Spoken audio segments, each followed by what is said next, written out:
Hey, welcome to the 200th episode of Just Shoot It, a podcast about filmmaking, screenwriting, and directing. I'm Matt Enlow. And that's Matt Enlow. And this is our 200th episode, which is why we did that dumb intro for you guys and gals. It took us 3 tries to get that good. It did. And for this episode, we thought we'd do like a state of the podcast.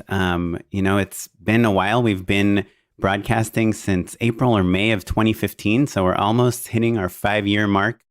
And it's been a fun ride. I think since we started broadcasting, this is, Matt is producing a feature right now, which is pretty cool. It also means he's very busy. So I decided to come up with a list of topics to throw at Matt. They're all about our podcast. And I think that anyone, and even casual listeners of our podcast, will enjoy this because it's all about why we podcast as filmmakers. And then we're going to listen to a listener question that will segue into us talking about our favorite takeaways from the last 100 episodes. So this episode is going to be filled with a ton of awesome tidbits of things we've learned from other filmmakers. And also just a little bit of like a deeper look into like why we're doing this and what the whole point of life is. Yeah, it's a nice excuse to get a little introspective. Yeah. Okay, you ready, Matt? Yeah. Okay, so I got a bunch of topics, 4 of them to be precise. So the first one I wanted to talk about is kind of based on a pet peeve, and I brought this up to you before, but I hear a lot of these filmmaking podcasts, and the people that host them always set them up as that the motivation they have to make the podcast is because they want to give back to the community. They want to contribute to other young filmmakers. They want to help people out. And that's why they're making the podcast. The reason it's a pet peeve for me is because I feel like that's just like not true.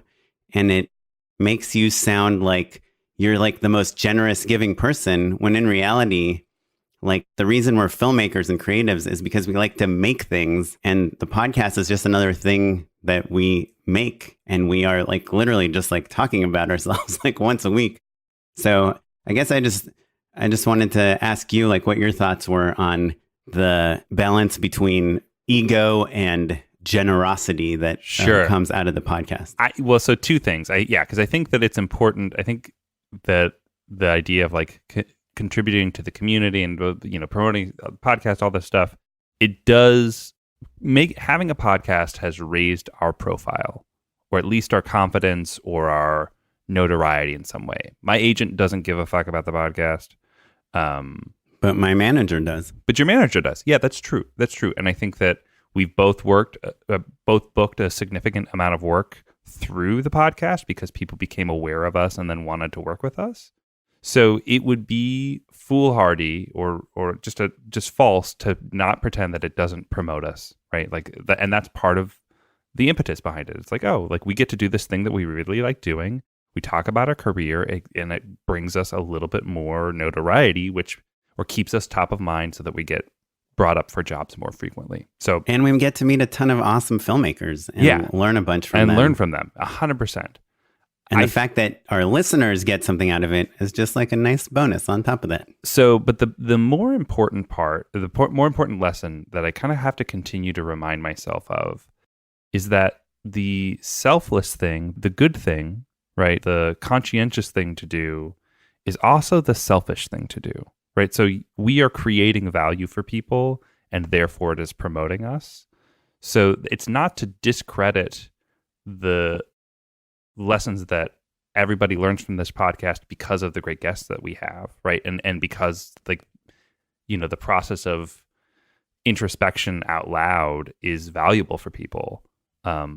And so that can be both selfish and good for the community at the same time. And I think that is most commonly true in everything.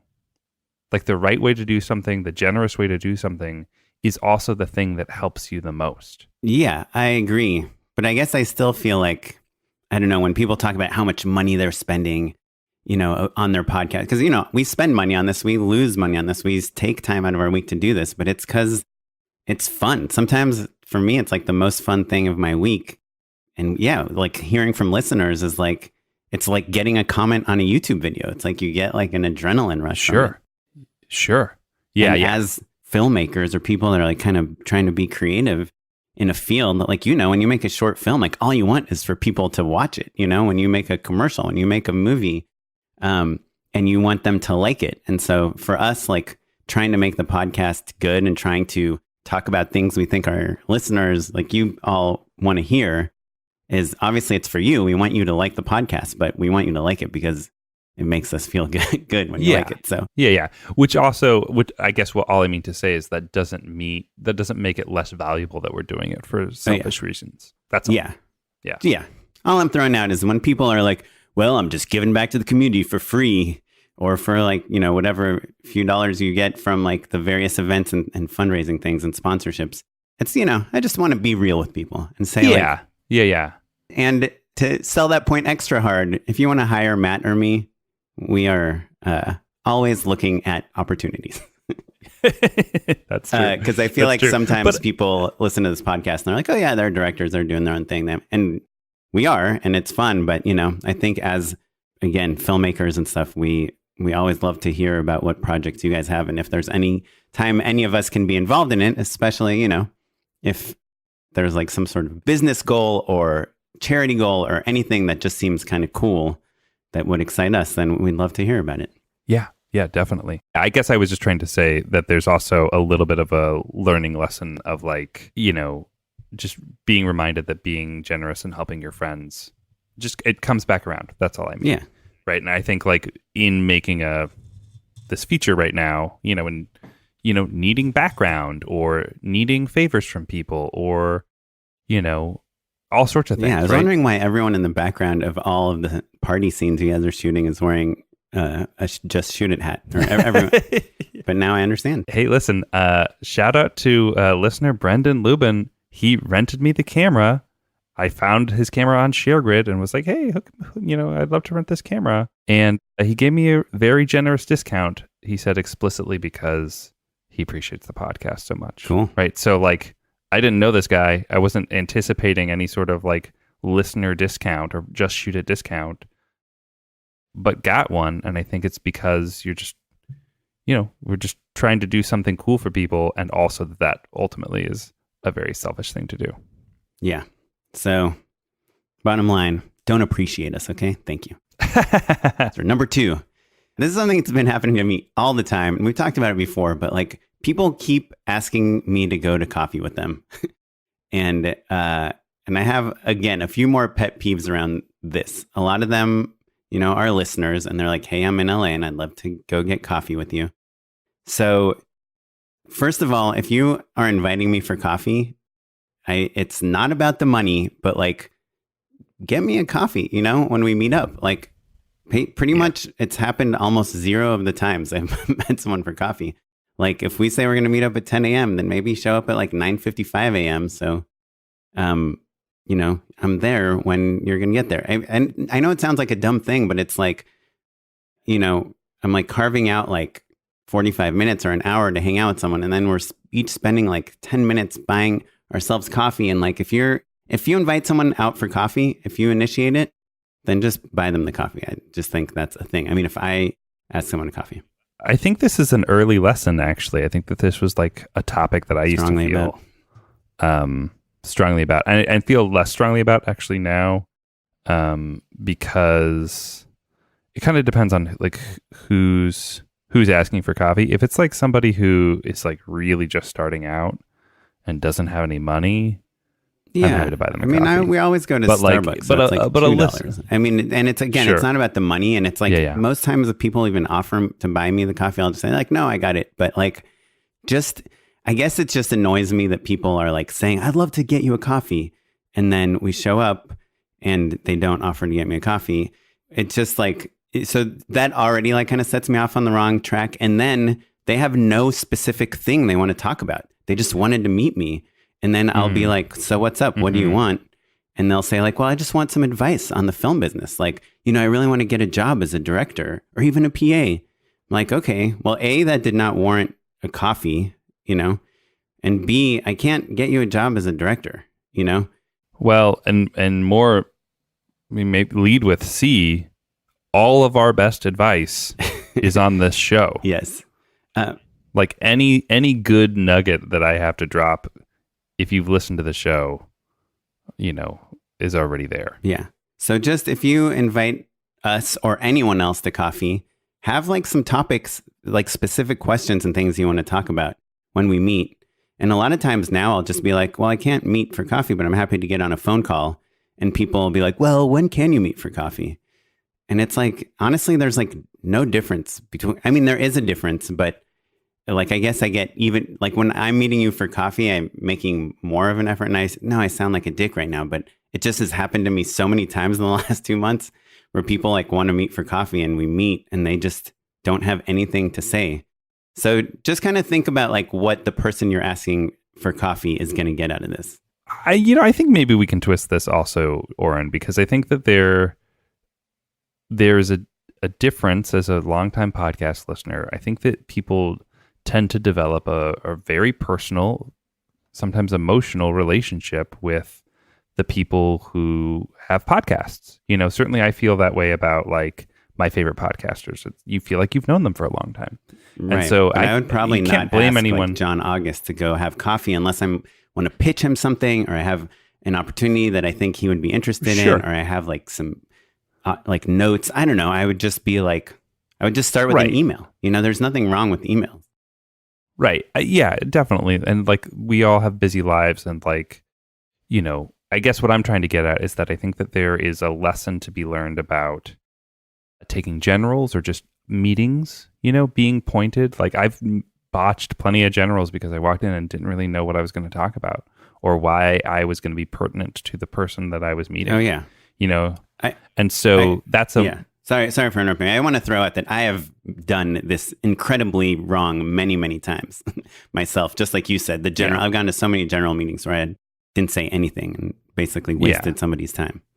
So my point is, I get why people would like to meet a podcast host that we're also quite accessible, and so I get it. So that's part of what the live shows are for, right? It's like get to meet us, but also like all of the other people in that room who also probably have the same or similar sensibilities to you. But also when you are initiating coffee meetings with people in the industry, you have to do a good job of respecting their time. And that's, whether that's us or like people who maybe, are friends of friends or friends of family members or things like that. Like you have to be pointed of like, not just like, how can I get a job? Because that's not really super actionable, but like, maybe you've done your research and you say, hey, you know what? I really love the stuff they're doing at Ellen Digital, or I really love what Super Lounge is doing. Can you make an introduction? And then, the answer is probably still no, unless you're really ready. But maybe we can help, direct you in very specific ways. Yeah, I guess if you had questions that were like beyond the things that we cover in the podcast in specificity of like, these are my targets, how can I hit them? That's a much easier conversation to have than like, hey, welcome to LA. I'll tell you one kind of good example I had of this interaction recently. I had a cousin from Florida that recommended a friend of his that moved to LA. He told him, he asked me if he could give him my phone number and we could talk. And the guy he texted me, said, hey, can I take you out to coffee? And I said, no, but do you want to get on the phone? Let's talk. And so he scheduled a phone call. We got on the phone. He was familiar with my work. He listened to a couple episodes of our podcast. And I said, so what's up? And he's like, hey, I'm like a new writer, director in town. I've done these things. I'd love to send you a link to my video. And, we talked about his writing a lot and I encouraged that. And then he told me about some projects he had and he sent me like a couple scripts and I read, I kind of skimmed a couple of them and looked at some log lines and gave him some feedback and kind of told him like, hey, this one actually kind of seems interesting. If you ever want to do anything with this, let me, or if you're interested in notes, I'll give you some, maybe we can work on it together. And I felt like it was like a 40-minute phone call or something. We both got something out of it and it kind of left the door open for future things. And I think I kind of recommended some other places and people for him to talk to. And I think that's like the good version of what it can be. Yeah, 100%. Okay. Number 3. Sorry, now I'm realizing this is turning into like Oren's pet peeves. I can't wait for this next one. So over the last 200 episodes of the podcast, I think many times I've been very interested in talking about notes and note giving and how to give notes. And I've even mentioned to people that I am happy to give notes on their shorts, on their scripts, on whatever. I think you brought up the fact that maybe we should, like if you're a patron, then maybe we'll basically say for sure we'll give you notes on whatever, because I didn't want to do that, but I've just gotten a lot of emails from people asking for notes, that maybe that's like a good way to kind of like limit them a little bit. Yeah, in the 10 maybe 15 page range, like a short. Yeah, or a short film or whatever. But what started happening a lot is people would like send me a short and they'd be like, hey, I want to get some notes on this. And then I'd like look at the short and it was released on Vimeo in 2018. I'm like, okay, so I'll write back and I'll say, what kind of notes are you looking for? And then they'll write me back and say, just like general feeling, what you liked, what you didn't like. And then I'll spend 20 minutes watching this short and saying like at this time, and I'm not quite sure why this character did this, but I always try to find things that I like. Like I like this shot. I like this thing. I liked the twist. I thought this performance could probably have been tuned or whatever. And then they're like, cool. Well, half the time they don't even respond to me again past that, or they'll be like, thanks. And I'll realize like, what, don't send me an old thing and ask for notes on it. Send me a script that you're about to shoot, or send me a short that you're still in editing on, because I know just as much as anyone else, like when I send someone something that's 100% finished and up on YouTube and out in the world, like I don't want to hear what sucks about it, I guess. So yeah. Do you disagree? No, it's not that I disagree. I just want to make sure that there's something tangible. I think I want to give something tangible to people about this. Ask for notes while you're making something. Yeah, ask for notes while you're making something, I think, is a great point. And also, I think being specific about what kind of notes you want.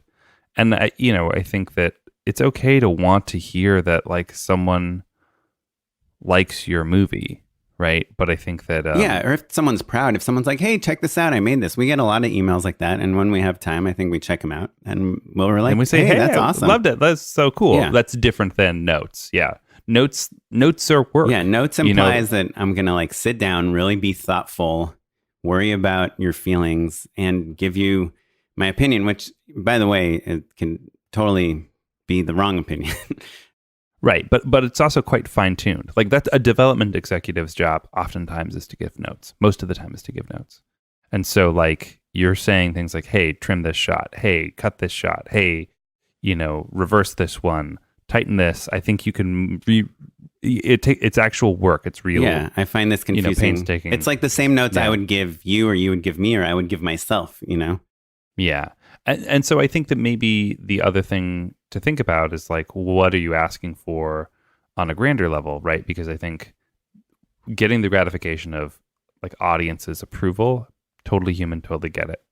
And then there's also the like, hey, this is a work in progress and I need help to work on it. And I think that oftentimes boils down to finding your collective, your brain trust, right? Because like Oren, you were saying before, like the notes that we give each other, they're quite frank and we're counting on each other to be real with each other. Like we've both given each other notes that we didn't want to hear. You know what I mean? Yeah. Like notes that like if they were from a stranger would hurt our feelings. Yeah, we'd be like, yeah, fuck you. But yeah, exactly. And that's the point, right? Mm-hmm. And so, but that we fostered over 5 years of podcasting. I never sent you notes before we started the show. We didn't really know each other, but like building trust with a person who their sensibilities are in tune with yours and who will be straight up with you is important. And finding those people, I think, is something, everyone has to work a long time to kind of develop. But, that's kind of the advantage of film communities and, friends and stuff. So think about that. And also, if you want some just general approval, post that shit on YouTube, mm-hmm. Yeah. And all that to say, if you want to send us or me a short, a reel, anything, I'm happy to give you notes, especially if you're a patron of ours. But just, that's an Oren offer only. Yeah. Just be, cognizant of like what you're asking for, and the more specific you are, the better. And also, if you don't want any notes, that is awesome as well. And where you are in the process Yeah. too, right? Because no one wants to get an edit note on when you're coloring, right? Or vice versa. If you're like, I haven't touched color yet, then like, Yeah.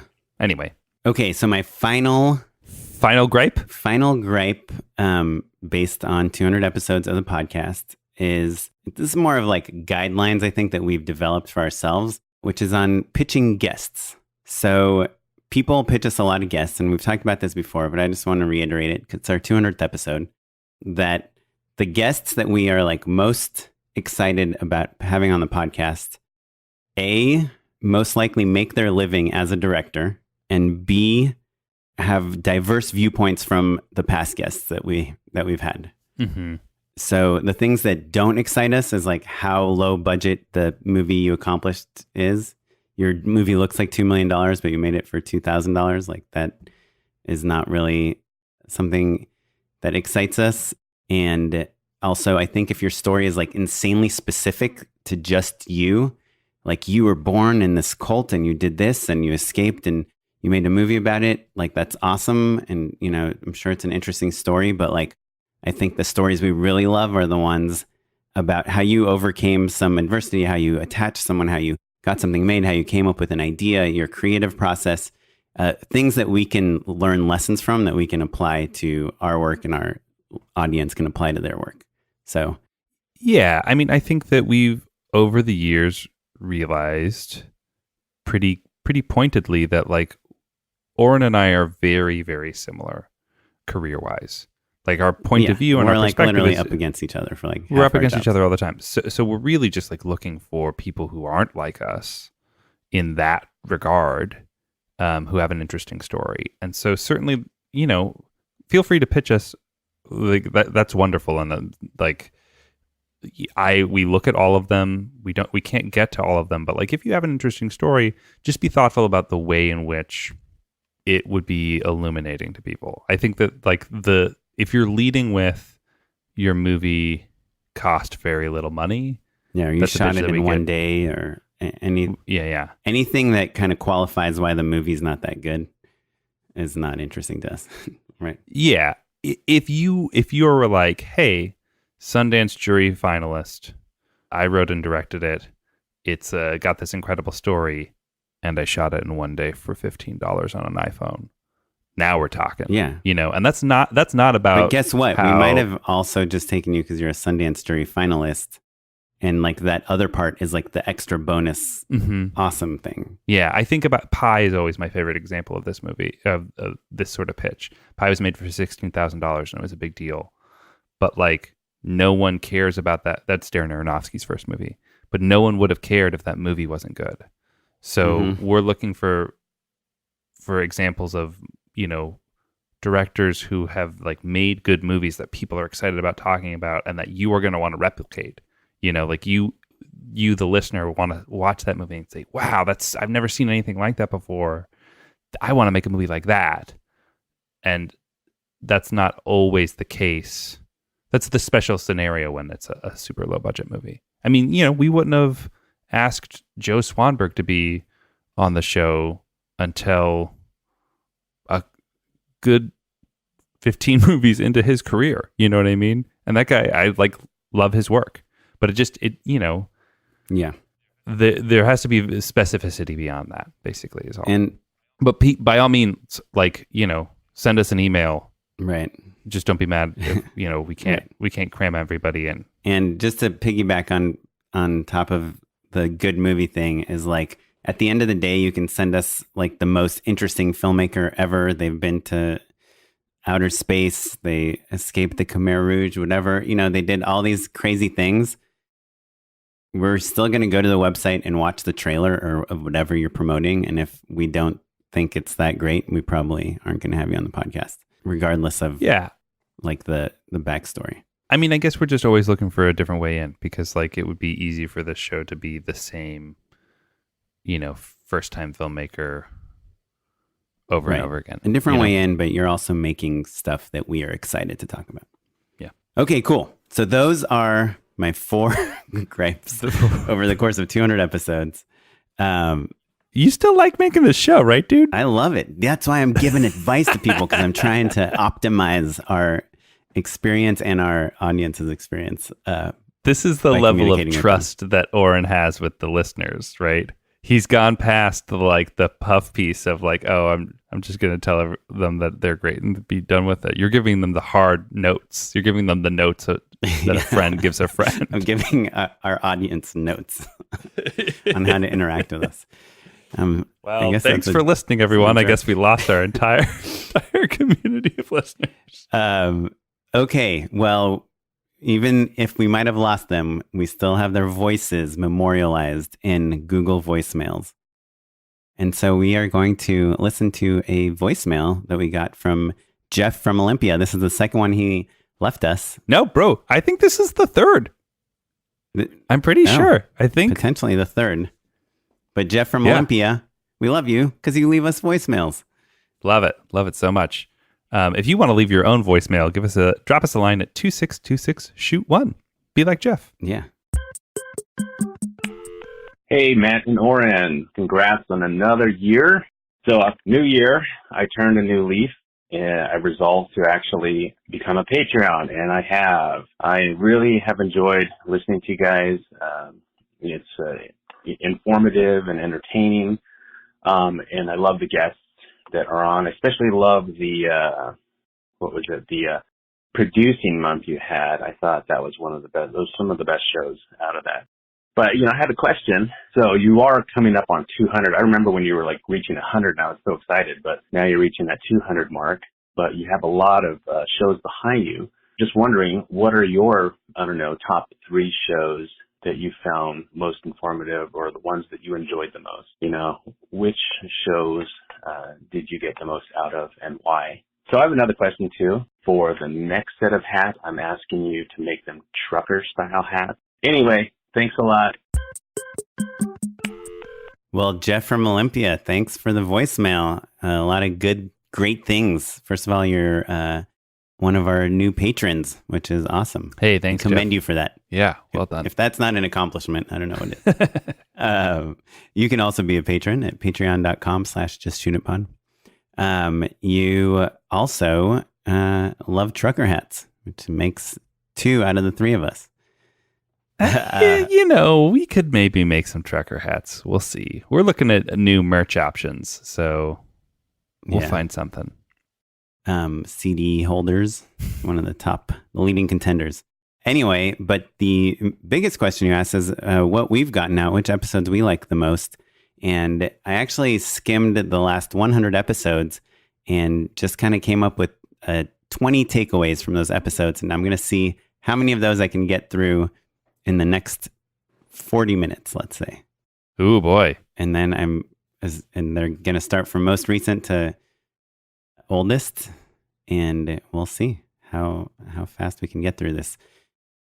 But would you agree, Matt, that every single episode we've learned something from our listeners? Oh, without a doubt. Yeah, without a doubt. So these are just going to go, I'm going to say the episode number. So in case whatever my big takeaway resonates with you, you can listen to that episode if you haven't heard it. You ready to hear my top 20, Matt? Let's do it. Okay.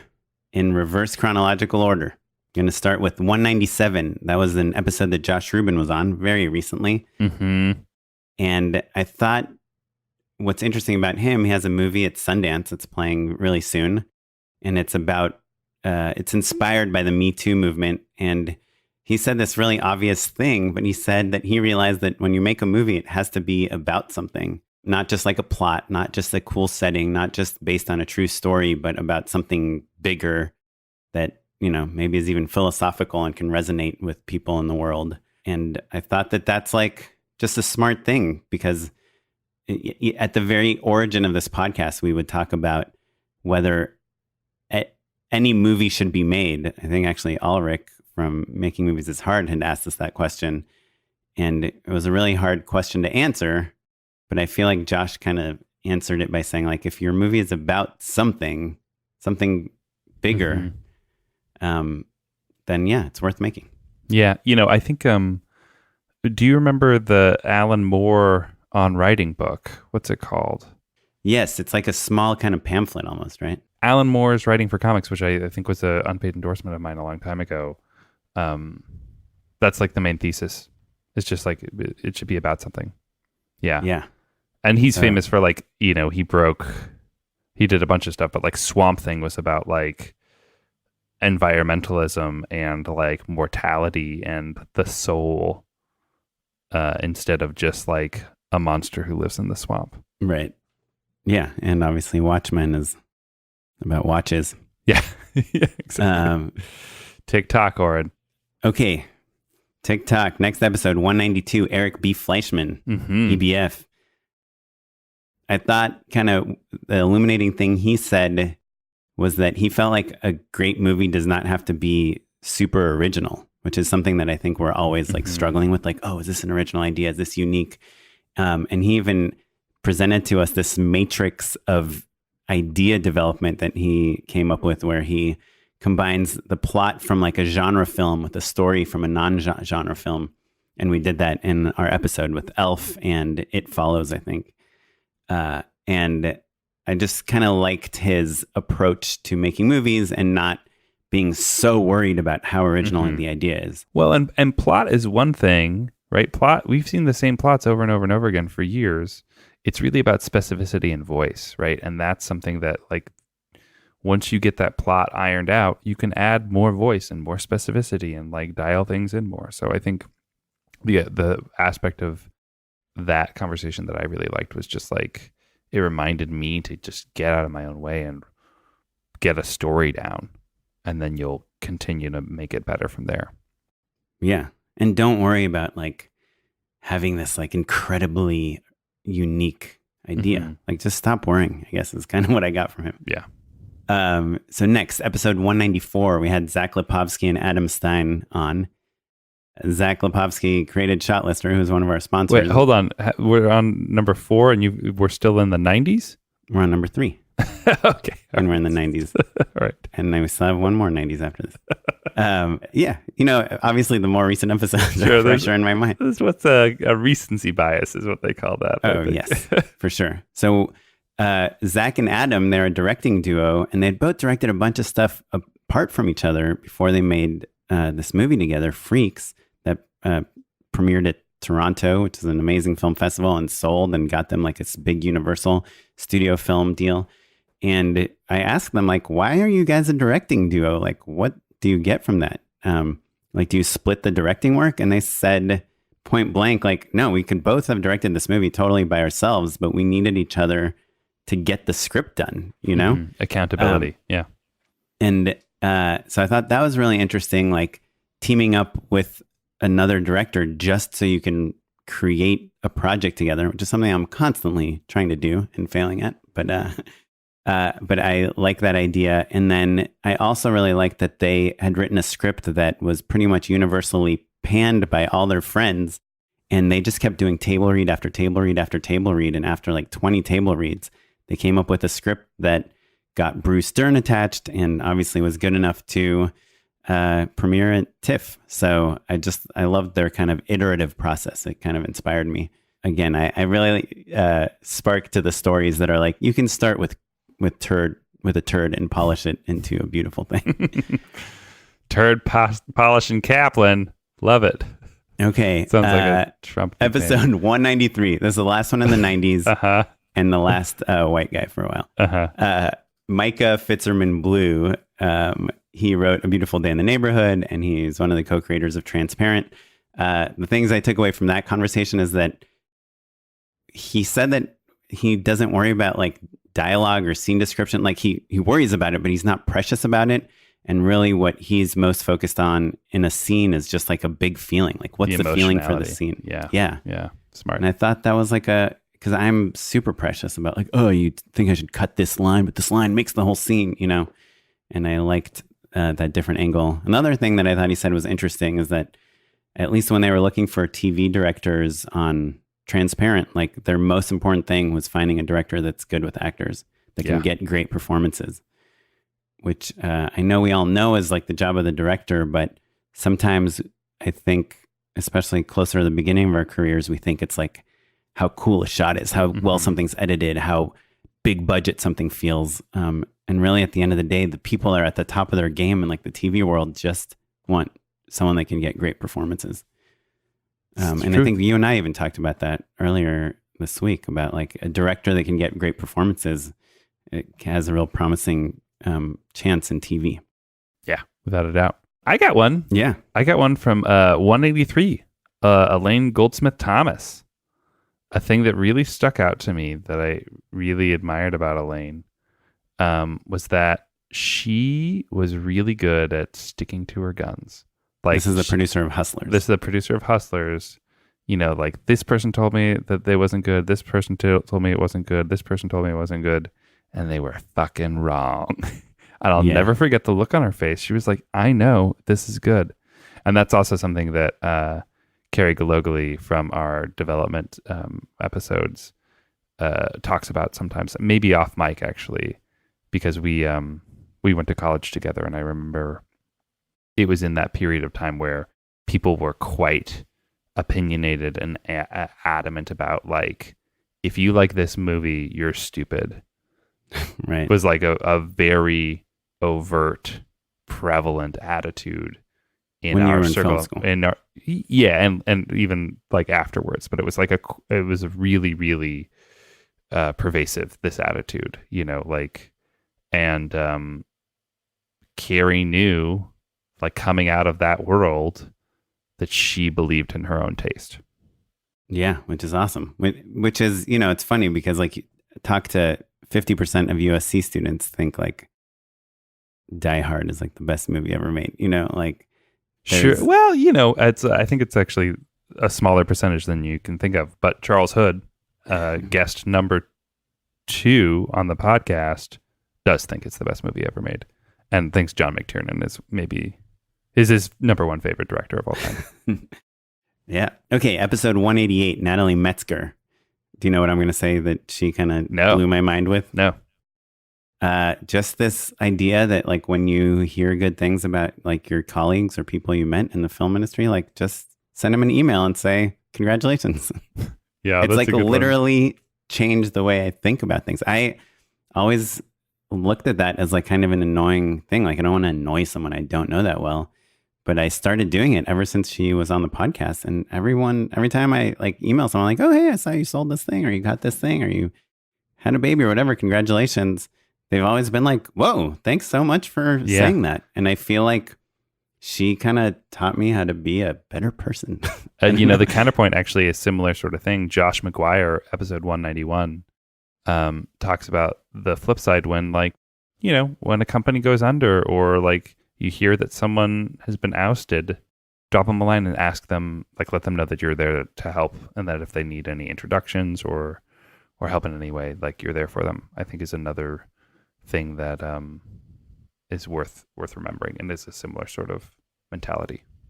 Yeah. And I think the corollary to Natalie's like write people an email to congratulate them is like, don't ask for anything when you're writing that email. Don't say, hey, I saw you sold the show. By the way, like, I'm available. If you're staffing.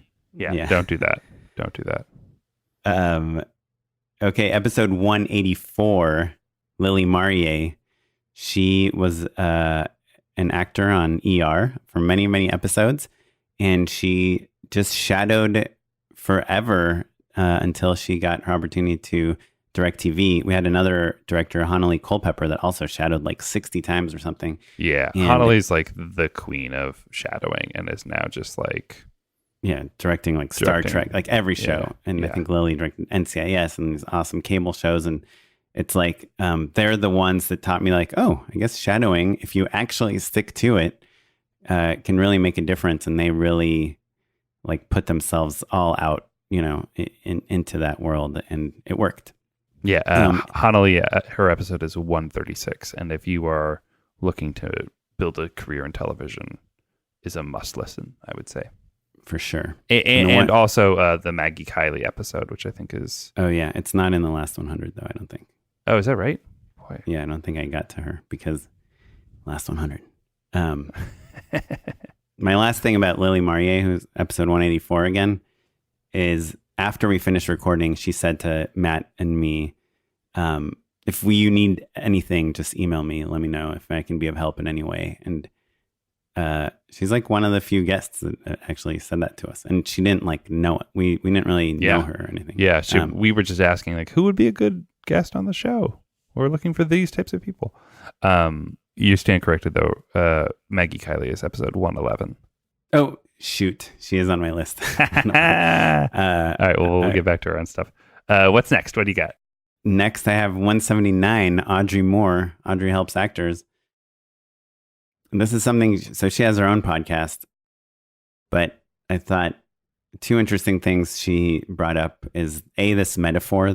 She uses it for acting, but I think it's even more, like applies even more to directing, which is that think of like an Olympian, like a Olympic ice skater, and how much the sort of dedication it takes. Yeah. Into getting into the Olympics. And like, if you can change the way you think about acting or writing or directing to realize that it's like that type of competition, you'll realize like, hey, if I'm serious about this, I can't just like, tell people like, I kind of like to direct, or I kind of like to act, or I kind of do this. I mean, there are a few like, exceptions to the rule, or people that just like happen to have some natural talent and be in the right place in the right time, and are pulled up magically. But most people like really work nonstop in the same way that an Olympic athlete does in order to get an opportunity to kind of be in the big leagues. Yeah. To represent their country on True TV or wherever they get a job. Yeah. If you were going to talk to someone in high school and you were like, hey, like, what do you want to do? And they're like, oh, I want to be, an Olympic swimmer. Like, if they're not in the pool right now, then they're probably not going to make it to the Olympics. Yeah. I guess the good thing about like writing, directing, acting is like less physically demanding than the Olympics. But in terms of dedication, less water or snow, chalk. Audrey also told us, I think it might have been off the mic, about kind of the length she's gone to be available out of market, like in different cities to get acting jobs. And I thought like kind of that strategy was really interesting to me, of like, even if you and I hear of like a production company in New Mexico that has projects, like finding ways where we can pitch on them and kind of say, we'll fly ourselves out to like present this to you. And it's, again, that kind of extra level of dedication in terms of like getting jobs and booking things and just being in it. It was impressive, I thought, in her episode. What you got, Oren? What's next? 175, Rebecca Green. Ooh, sure. I mean, you know that one. You know what I'm going to say. You're talking about the treatments. The treatment. Yeah, she told us about the treatment for It Follows. Oren, I think about it all the time. She's like, oh, man, the treatment for It Follows is just so good. And you go, ooh. Well, it's so hard to sell something with a PDF file, I think. And no attachments. It's easy for me. So easy for me. And so like, I always am so curious to see like, what are the words? What are the images? What is someone saying to create an undeniable story that's like 100% original? It's hard. And so she kind of told us about that. And kind of reminded us that no matter what medium we're using, we should always be storytellers. So when you're pitching your show or your movie or your short film or whatever, and you send someone like logline, synopsis, characters, plot, sample episodes, it's like, who wants to read that stuff? But when you send someone like, on Wednesday night, Monica realized her leg was missing or whatever, Sure. And then like just kind of like pulling us into a document in an interesting way is just so important, that our job is to tell stories and to pull people along and get people interested in what we're presenting to them, whether it's a film or a commercial or a document or a phone call or a podcast. So remember that when you are pitching to people. Next, 171, Don Sherrill. Can you guess this one? Is it about the farts? No, I don't even remember the farts. Oh, man. Don, he really illustrated the difference between what's a funny fart and unfunny fart. And so the unfunny fart is just like a And then the funny part is the oh,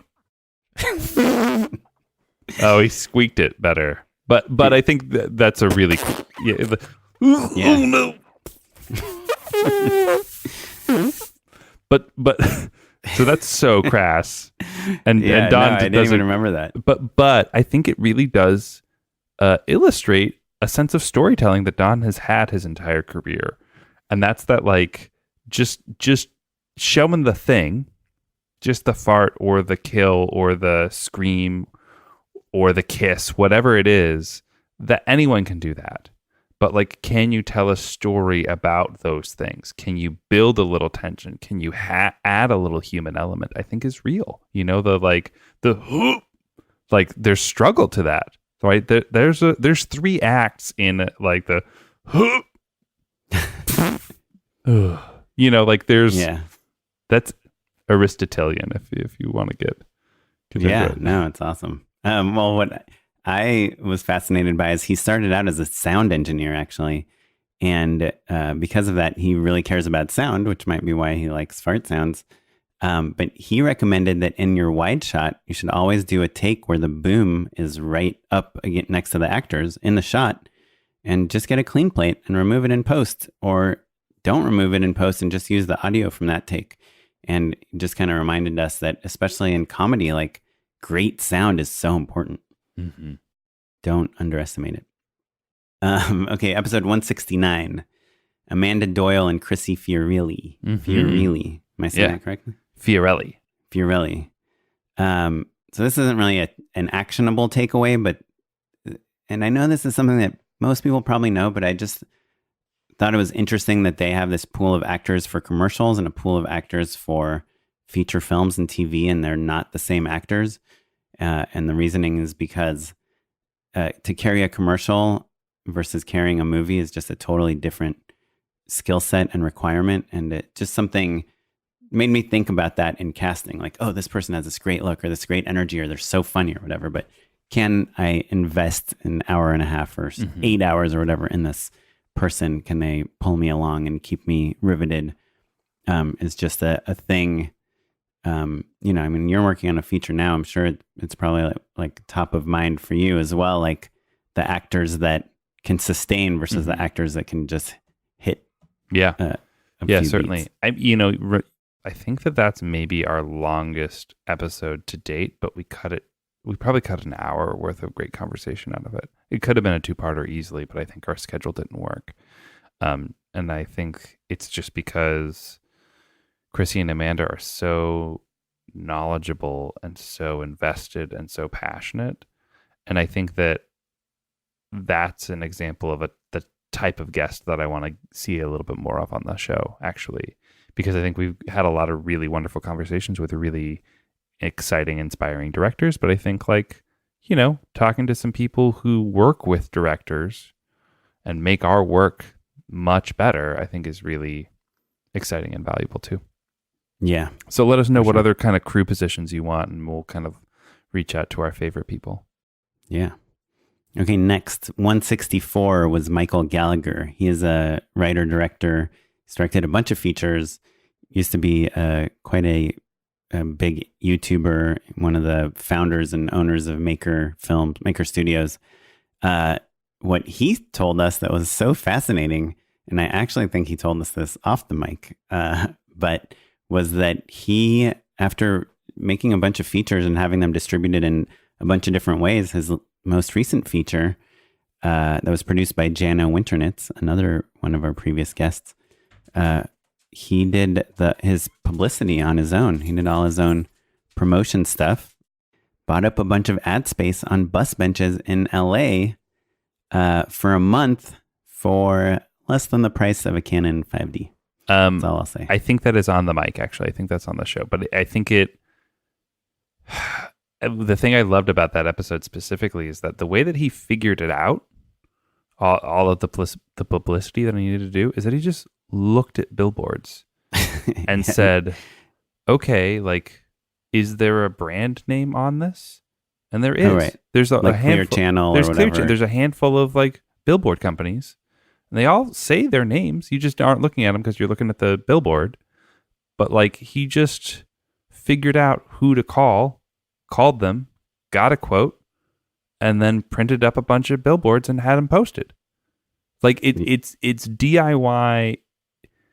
Big scale DIY. Big scale stuff, DIY, yeah. but it's the sort of thinking that you have to have as a filmmaker in general. And we apply to like, how do I get the camera that I want? How do I get the lights that I want? How do I find the actors? How do that I want? blow up a building? How do I blow up? Yeah, that? exactly. Like, oh, okay, I'm going to build a miniature and I'm going to find the guy who does it. And I'm going to order the special parts and all this stuff. All the stuff that we love doing.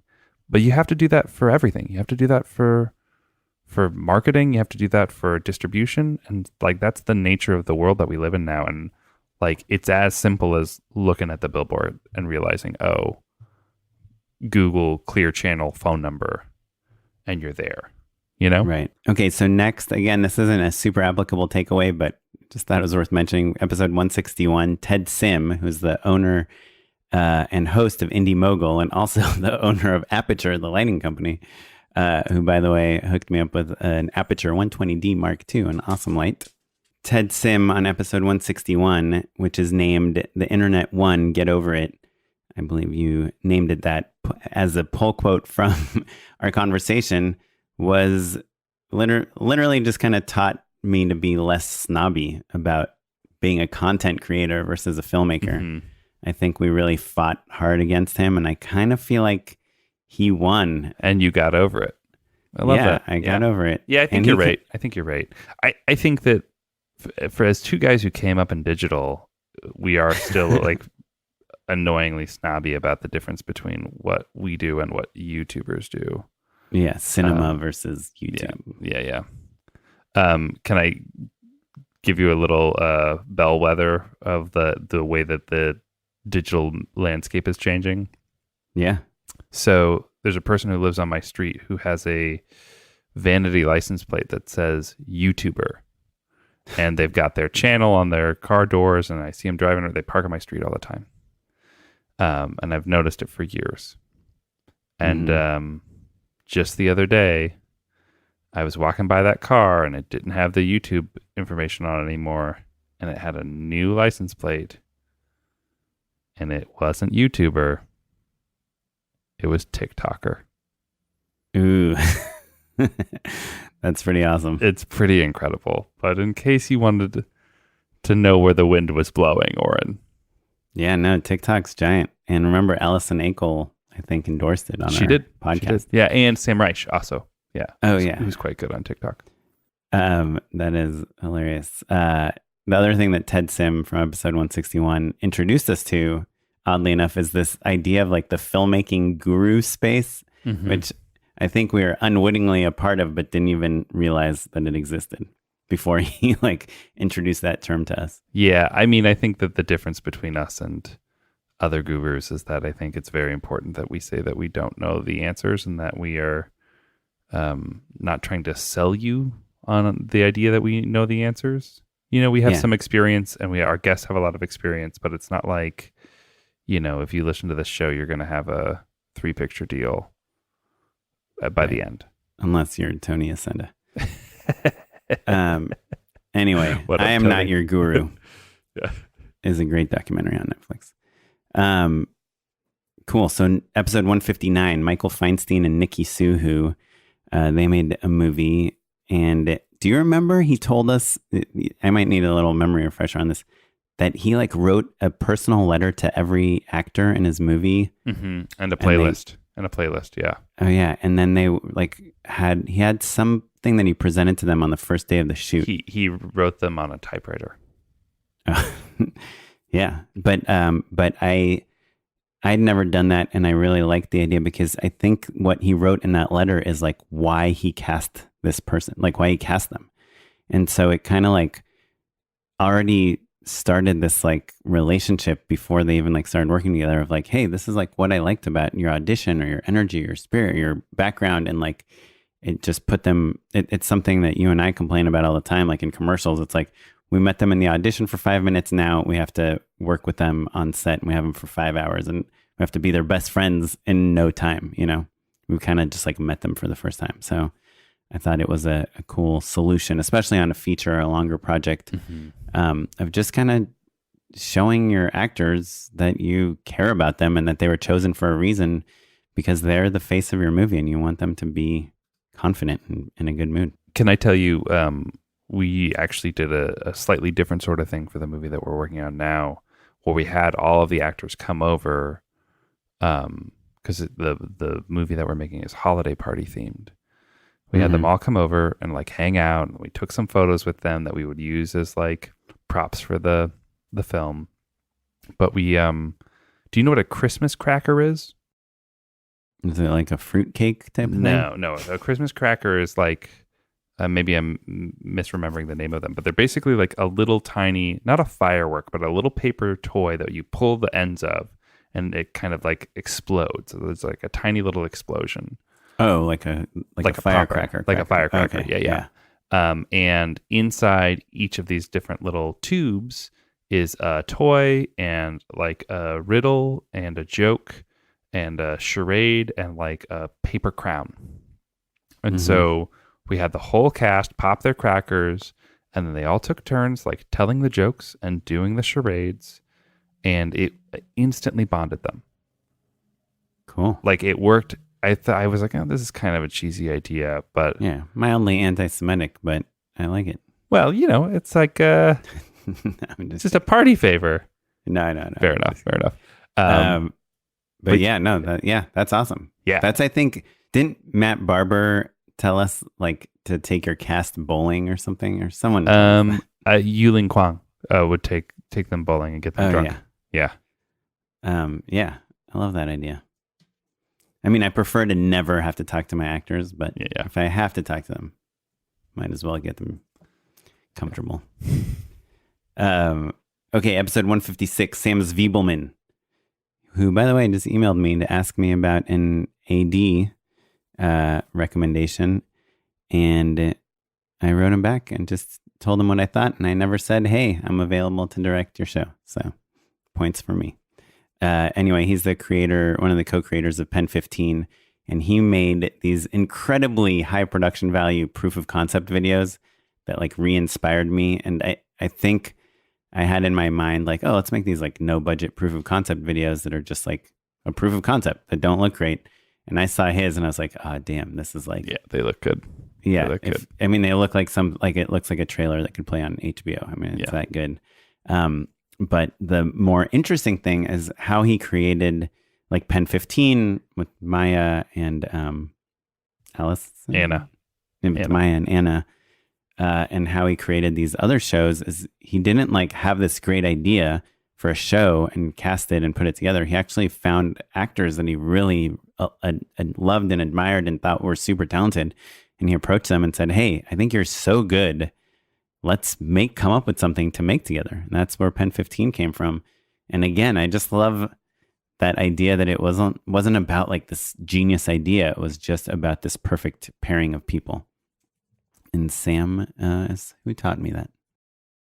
Way to go, Sam. Yeah, I love that. I think you nailed it. Yeah, that's a good big one. I think also the big swings on proof of concept stuff I think is really smart as well. Because I think it was Carrie Galogly that talked about how it's easier to sell a promise than anything else. Like she, I think, is actually kind of the opposite, where she's like, don't shoot a proof of concept because if it's bad, no one will want it. Right. But so I guess they kind of support each other, right? Right. Yeah. But if it's awesome, then everybody wants it. Yeah. If you do a proof of concept, it's got to be good. 151, Jocelyn and Dawn and their movie, they came to talk about their movie Greener Grass, which premiered at Sundance last year. And I just thought it was cool that their visual inspiration, their movie is like very unique visually, and that they were inspired by like just a couple photographers. Mm-hmm. And it made me like start looking at more photo sites and try to be more familiar with like kind of these fine art photographers. And, it's so easy to get inspired by other movies and by other filmmakers, but like trying to just take one step out of it, you can kind of find unique looks that you might have never thought of. Yeah, I think that Aronofsky talks about filling the well as part of his process of just like absorbing culture, like going to museums, reading books, like learning other things and learning other perspectives, and then letting that come in to inform your work. It's such an obvious thing, you know? Just like, oh, be a smart, interesting person is really the advice. But I think as filmmakers who are so obsessed and so driven and so aware of how competitive it is, like you feel like you just have to be committed all the time. Like we were saying, that's the Olympian analogy. But my point is just that, like, if you're too narrow in your focus, then you don't actually have anything to say or write about. Right. Especially if you're in an industry whose goal it is to connect with people. So episode 125, we already mentioned her, Hanali Culpepper, director that had shadowed a lot and really kind of forced her way into TV in a really impressive way. But I believe it was her episode where she said whenever she goes to a location and there's a window in it, she likes to put her actors in front of that window because they look great backlit. Yeah, that was. I was like, nugget. but that's like an expensive. Like that makes something expensive because you need like big lights to like fill in. And she was like, or you can just shoot them in silhouette. And it's kind of weird because I don't know why in my head I was like, I want the window like always from the side, like side light. But then like I started just noticing more on TV, like just how awesome it is when they're just putting windows behind everyone. Yeah. And cool. And I love using a location to like inspire blocking. Okay, 122, Augustine Frizzell. We've talked about her a million times, but it's just like so amazing. She made this movie. She was not happy with how it came out. It did not get into any festivals, but she showed it to some people that were like, it's got potential. And most people at that point would just like either give up or just try to do something totally Make a new movie, yeah. But she just remade the movie the way she wanted. She realized everything that was wrong with it and then got into South by, launched her career. She's directing HBO shows now. It was just like an awesome story of like just perseverance. Yeah, she exploded right thereafter. But yeah, the perseverance, but also the willingness to like, you know, erase those mistakes instead of just pushing forward. Yeah, and not abandoning a concept or an idea or a project 100% because like things that were fixable went wrong, you know? Yeah. She just went back and fixed them. Yeah. Okay, 112, Spencer Griffin. It's the name of the episode, but it's still just something great to keep in mind. Do you know what it is? No. Spencer Griffin? Hold on. I'm going to look it up. What does he say? He says, Enlo. What's going on, man? That's what he says. So Spencer Griffin is an exec at Stupid Buddies. Now he's at Just for Laughs, actually. Oh, Just for Laughs. He was at College Humor. Oh, comedy guy, been all over the place, made a lot of TV shows. Pitch the Pitch, of course. Pitch the Pitch. Just remember, whenever you're pitching some show to anyone that is not at the top of the food chain, you got to pitch it in a way that they can remember it and boil it down to a few sentences so they can go pitch it to their boss or to someone else or to mention it at a party. So if you want any chance of your ideas or your shows or your projects being sold, like remember when you're presenting them, present them in a way that somebody else could take that presentation and represent it to someone else. Pitch people the pitch. Pitch the pitch, baby. Okay, 2 left. 111, Maggie Kiley. Mm-hmm. Talked about her. Sure, rock star.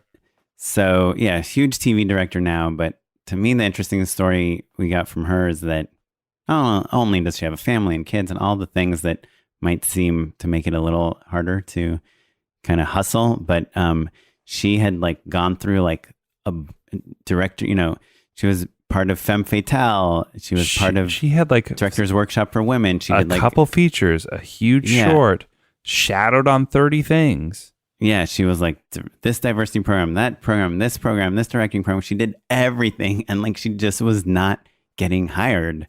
And she's also like an incredibly like nice, great person, and she used to be an actor, so she like knows how to work with act. I mean, got everything you would want. She just was not getting jobs, and then someone was like, "You should check out this Ryan Murphy program." And again, it's kind of like what we said about Augustine Frizzell, where like 99 out of 100 people would be like, "I'm done. I've done. This is just such a waste of time." She's like, fine, I'll do it. And then I think she got an episode of Scream Queens or something off that. Yeah. And again, and now I think she's an EP on Katie Keene. Oh, yeah. Yeah. I mean, now she's pretty much huge. I email her every few weeks because my wife was trying to audition for her show. Exact example of something not to do.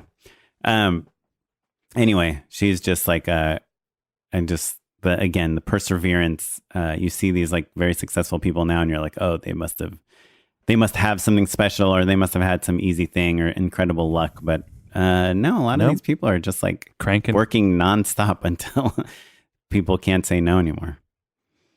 And the last person in our last 100 episodes, we did this at your alma mater, USC live show. What up, Payman Benz? Payman Benz, episode 107. Two interesting things. So he works on a lot of TV shows. He directed a lot of episodes of Brooklyn Nine-Nine, Last Man on Earth, Teachers, AP Bio, a lot of interesting shows, comedies. He told us that he acts out all the actors' roles, before he comes to set, like in terms of blocking.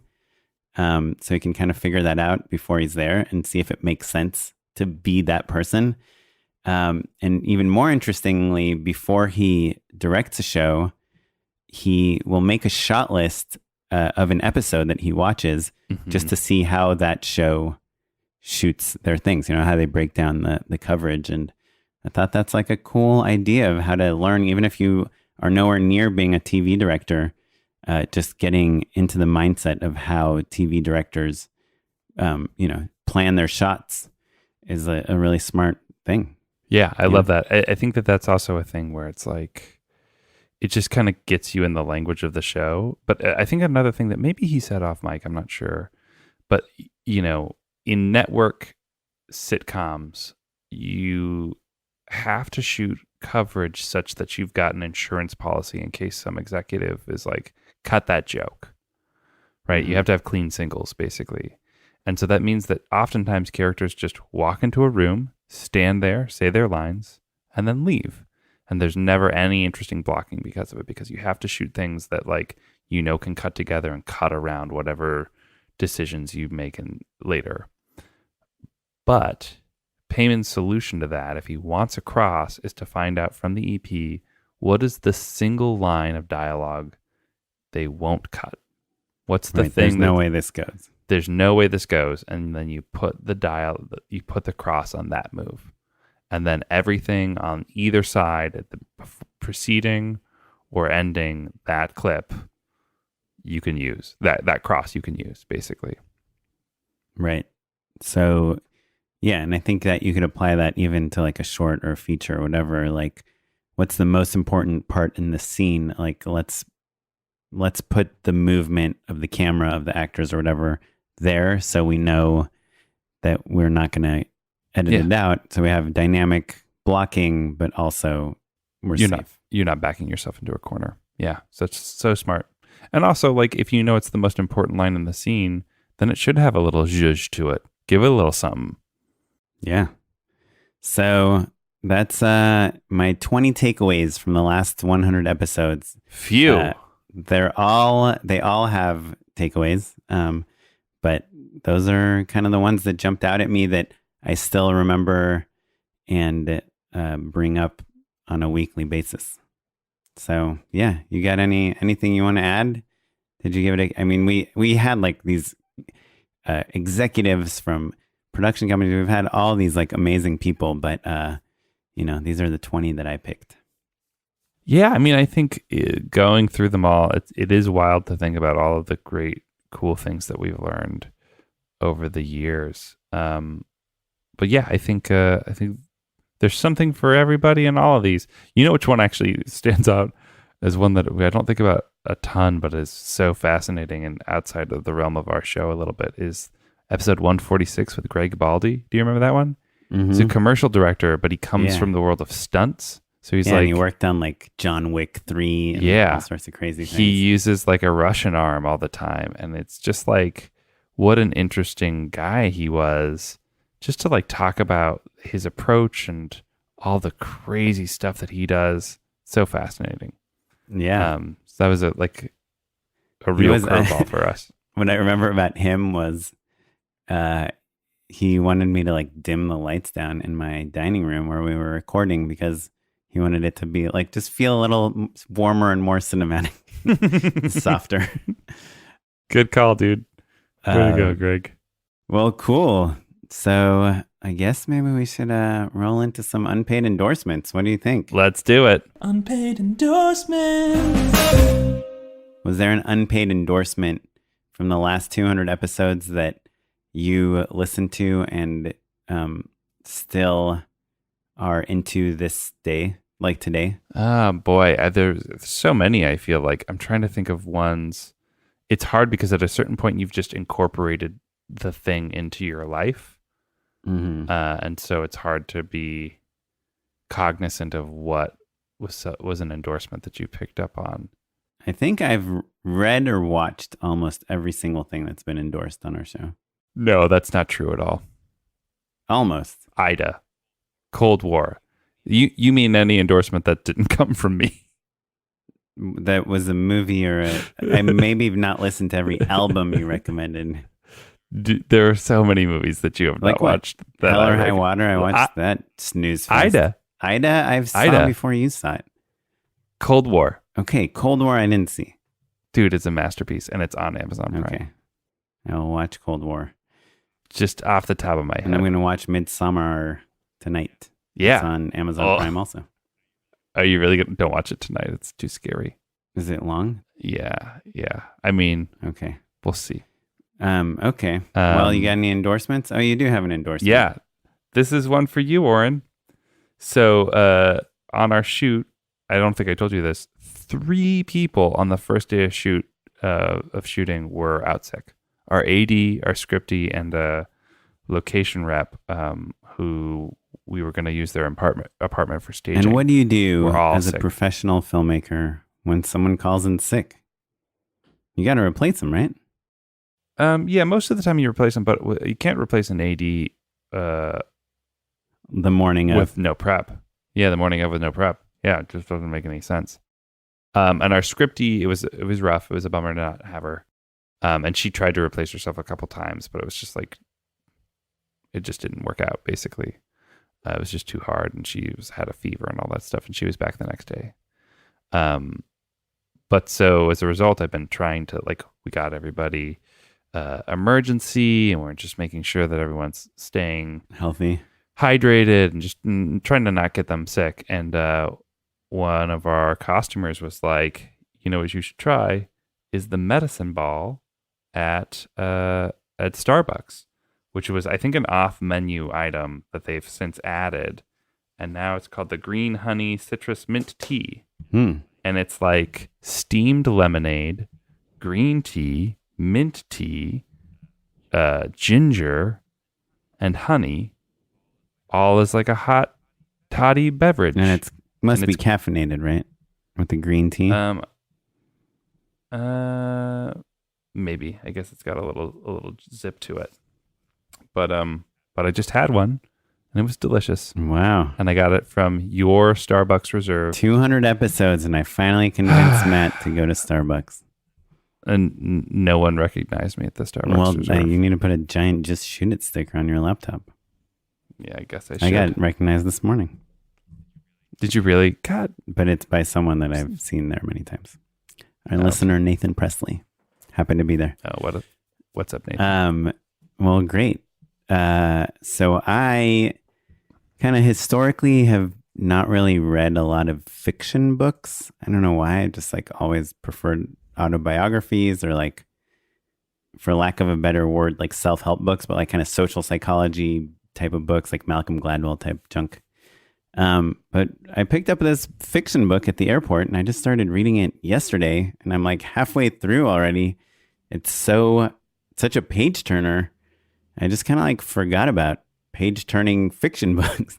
Mm-hmm. Yeah, it's called fun. Lexicon. It's by this guy, Max Berry. And it's kind of a sci-fi thriller told in 2 different times. It kind of reminds me of Hannah meets The Americans. I don't know. It's really good. I don't know. It's just unexpected because I've had it. I bought it almost a year ago, and I just finished that Duplass brothers book, like Brothers.